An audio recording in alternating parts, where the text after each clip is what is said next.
Online maps that we use for directions use the Mercator projection, and this tends to dictate how we perceive the size of countries and continents. If you look at the world map on Google, for example, Africa doesn't look that much bigger compared to China or the United States.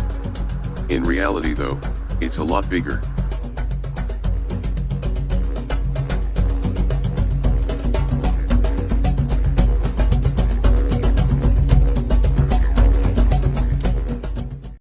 For 33 years Hatshepsut was the ablest queen as she withstood male rivals after her father appointed her heiress to the throne.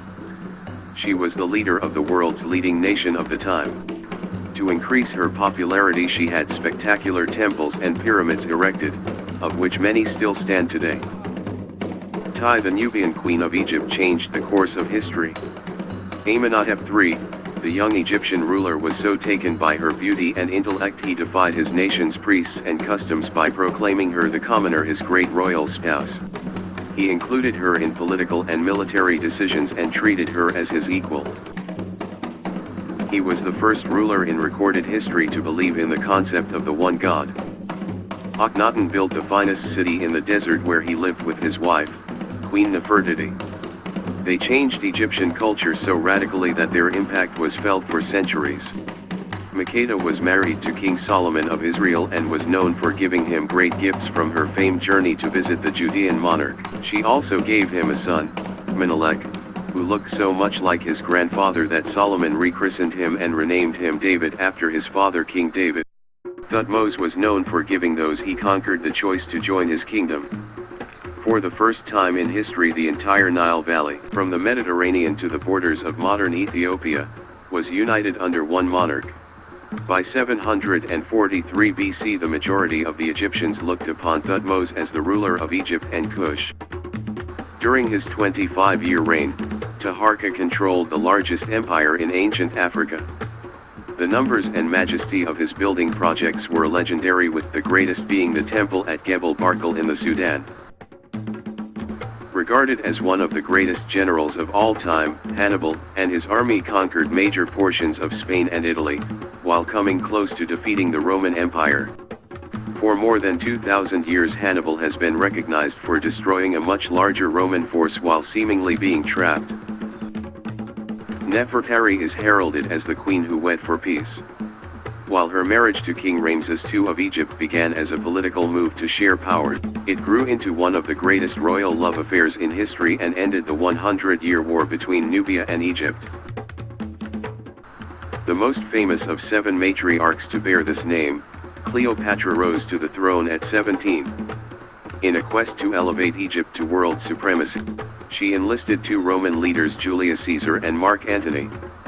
Neither fulfilled her dreams before their own deaths, prompting Cleopatra to take her own life. Through careful management of gold trade across the Sahara, Tenkaminen's empire flourished economically, yet his greatest strength was in government. He listened to his people and provided justice for all of them.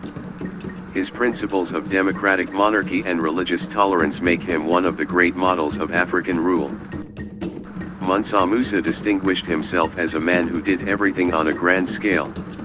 He was a scholar and imported noteworthy artists to heighten the cultural awareness of his people. After leading a successful pilgrimage across the Sahara, he won international prestige for Mali as one of the world's largest and wealthiest empires. Sunni Ali Bir built the largest, most powerful empire in West Africa during his 28-year reign. With a remarkable army he won many battles, conquered many lands, seized trade routes and took villages to build the Songhai Empire into a major center of commerce, culture, and Muslim scholarship. Afonso I was a visionary who saw his country as a unified Christian nation equipped with advanced knowledge and technology. He encouraged Christianity, made it possible to practice new skills in masonry, carpentry, and agriculture. He established a modern school system and was the first ruler to resist slave trade. A devout Muslim, Askia the Great ruled and administered Songhai strictly according to Islamic law. He united the entire central region of the Western Sudan, and established a governmental machine that is still revered today for its detail and efficiency.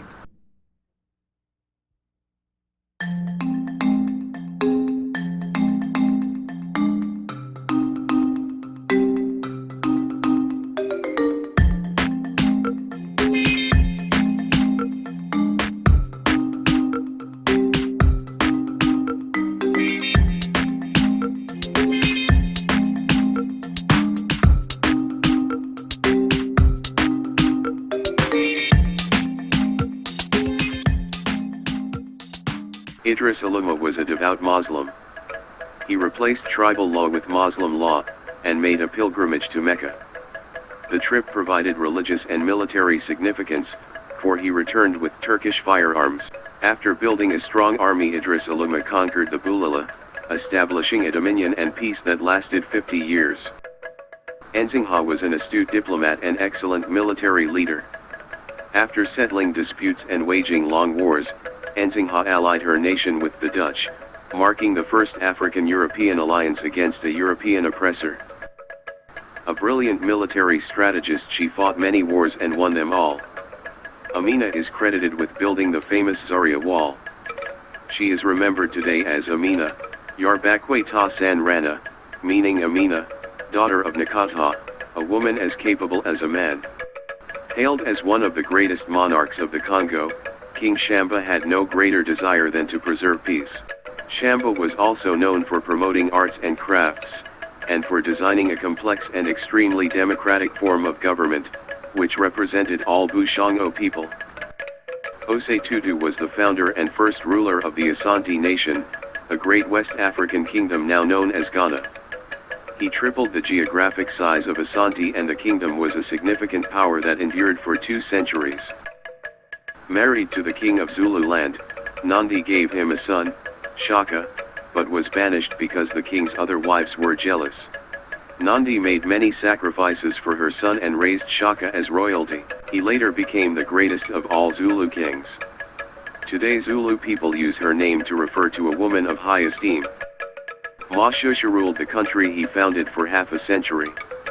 He was a wise and just king, brilliant in diplomacy and battle.